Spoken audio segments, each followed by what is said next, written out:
šajā telpā izskatās droši. Ja? Varbūt uzreiz nemaz nevar pamanīt, taču labs darba aizsardzības speciālists noteikti pamanīs šo nelielu nieku. Proti, ja mēs redzam, tad kabelis iet pie pašām durvīm. Un iedomājieties, ja žvunku šīs durvis taisās ciet, tad tas kabelis tiek iespiests starp durvju aili un stenderi.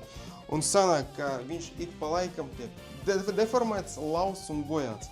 Tiklīdz ir bojāta ārēja izolācija, kabelis vairs nevar tikt lietots, jo tas ir bīstami un rodas elektrotraumu gūšanas risks. Kādas ir biežākās kļūdas, ko varbūt ofisā pieļauj saistībā ar elektrību? Pašlogotie pagarinātāji, jeb vairotāji, kuros vienā garējā sasprauž vairākas iekartas, pieņemsim 3 printerus reizē, tā būs jaudīga iekarta.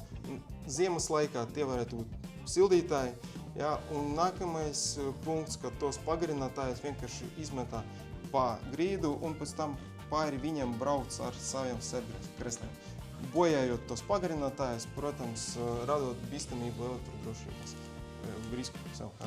Ja gribi vairāk zināt par iespējamiem riskiem biroja darbā, kas saistīts ar elektrodrošību, griezies pie labi speciālists, skaties labispecialisti.lv vai brauc pie mums ciemos Mellužu ielā 17 Rīgā.